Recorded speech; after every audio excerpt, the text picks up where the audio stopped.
দুনিয়ায় ছোট ছোট অনেক আযাব আল্লাহ রাব্বুল আলামিন মানুষকে দেন। কেন দেন? মানুষের কৃত অপরাধের শাস্তি স্বরূপ।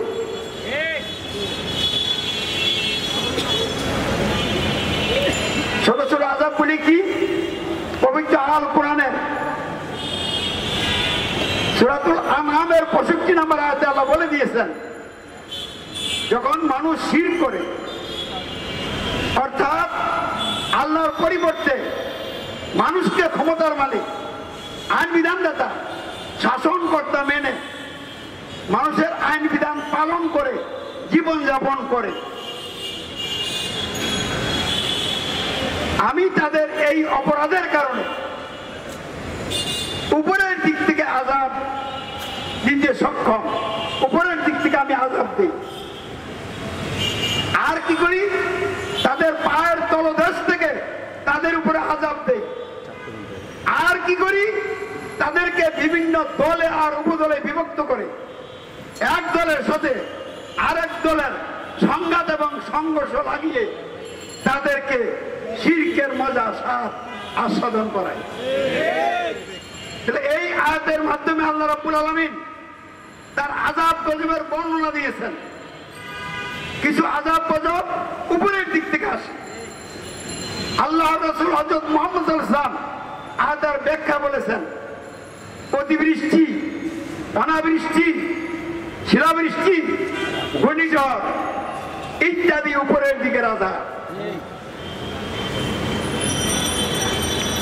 তারপরে ভূমিকম্প, ভূমিধস, দাবানল, জলোচ্ছ্বাস ইত্যাদি নিচের দিকের আযাব। আর তৃতীয় প্রকার আযাব কি? মানুষ যখন শিরকে লিপ্ত হয়, তাদের এই কুফরি এবং শিরকের মজা স্বাদ আমি আস্বাদন করাই।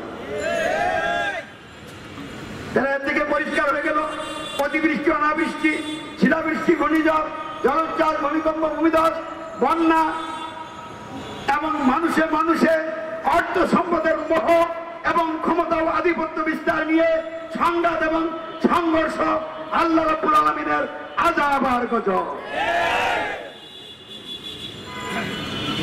তাহলে বর্তমানে বাংলাদেশে জেলা বন্যা যে বিপর্যস্ত হয়ে গেছে, এটা মূলত কি? আল্লাহ রাব্বুল আলামিনের আযাব গজবেরই অংশ। কেন আযাব গজব আসছে বাংলাদেশে? বাংলাদেশের মানুষ স্বাধীন যেদিনকে হলো, এখান থেকে শুরু করে আজ পর্যন্ত সমাজ এবং রাষ্ট্র পরিচালনায় আল্লাহ তার জীবন বিধান ইসলাম গ্রহণ করে নাই। আল্লাহকে সকল ক্ষমতার মালিক, আইন বিধানদাতা, শাসনকর্তা গ্রহণ করে নাই।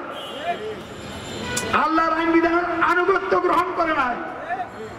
এগুলি হল কুফরি। কি করে ভাই? উল্টা মানব রচিত ব্যবস্থার মাধ্যমে মানুষকে ক্ষমতার মালিক, মানুষকে আইনদাতা, মানুষকে শাসনকর্তা মেনে মানুষের মন গড়া আইন, কোরআন বিরোধী আইন পালন করে বহু পাপ করে ফেলেছে। এই পাপের শাস্তি স্বরূপ এই বন্যা এসেছে। এই যে বন্যা, এই বন্যার যে কারণ আছে কিনা? দৃশ্যত কিছু কারণ আছে। এই সরাসরি আমরা যেগুলি দেখি, যেগুলির পিছনে অন্তর্নিহিত কারণ আছে, এই দেখা কারণগুলি কি?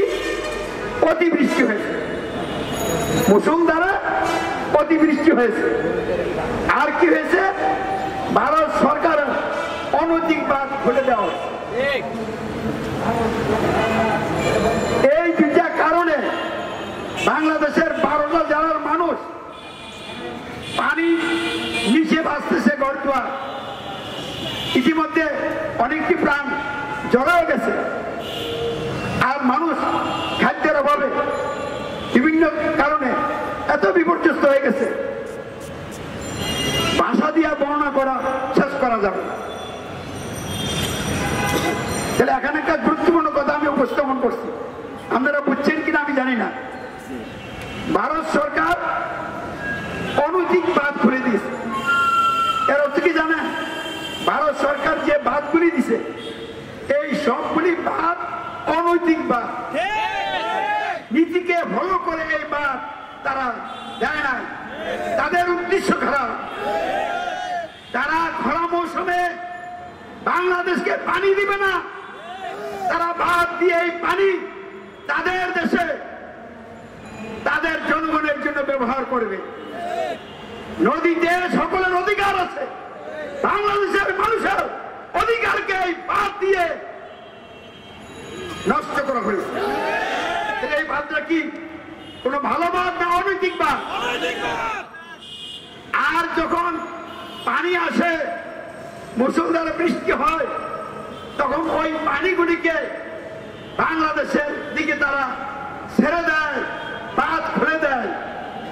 কারণ বাঁধ তো অনৈতিক বাঁধ, এই জন্য নীতি আর নৈতিকতার দিকে তাদের কোনো খেয়াল থাকে না। তারা দেশের মানুষের স্বার্থের চিন্তা করে বাংলাদেশের মানুষের স্বার্থকে বিনষ্ট করে। এই জন্য আমি বলবো ভারত সরকারকে অতি দ্রুত আপনাদের অনৈতিক বাঁধগুলিকে ভেঙে দেয়। পৃথিবীর মধ্যে এই ধরনের কোন বাঁধ কোন দেশ যেন কোন দেশের ক্ষতি করার জন্য না দেয়, এই জন্য তথাকথিত জাতিসংঘকে আমি উদাত্ত আহ্বান জানাচ্ছি।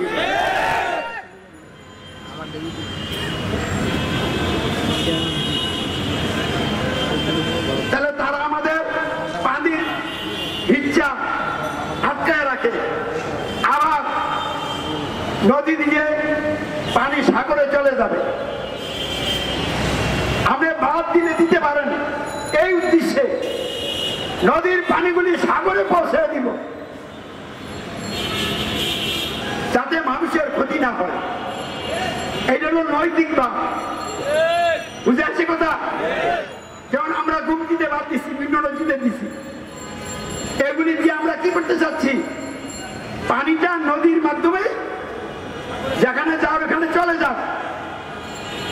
এই জন্য বাংলাদেশের লোকদেরকে আমি বলবো, সরকারে যারা প্রশাসনে আছেন, আপনারা আপনাদের স্থাপনা রক্ষা করার জন্য বাঁধ ভেঙে দিবেন না।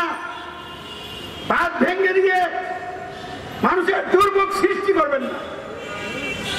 বাঁধ আরো শক্ত করে দিয়ে নদীর পানিগুলিকে, অতিরিক্ত পানিগুলিকে সাগরে দেওয়ার চেষ্টা করেন। বন্ধুরা আমার, এটা কি এই বাঁধটা একটা মারাত্মক বৈষম্য না? কেন এই বৈষম্য? মানুষ আদর্শ গ্রহণ করে নাই, দুর্নীতি গ্রহণ করেছে। মানুষ ব্যক্তিগত স্বার্থে, দলের স্বার্থে, জাতির স্বার্থে, দেশের স্বার্থে যখন অন্ধ হয়ে যায়, তখন তারা নীতি আদর্শ ভুলে যায়। তখন ব্যক্তি স্বার্থে কাজ করে, দলের স্বার্থে কাজ করে, দেশের স্বার্থে কাজ করে, জাতির স্বার্থে কাজ করে। আমি স্পষ্ট ভাষায় বলছি, এগুলি সব জাহিলিয়াত, এগুলি বৈষম্য। যখন একটা দেশ কেন্দ্রিক চিন্তা করে, তখন সে তার দেশের স্বার্থে অন্য দেশের ক্ষতি করে। কোন দেশের নিজের দেশের স্বার্থে অন্য দেশের ক্ষতি করার কোন অধিকার নাই।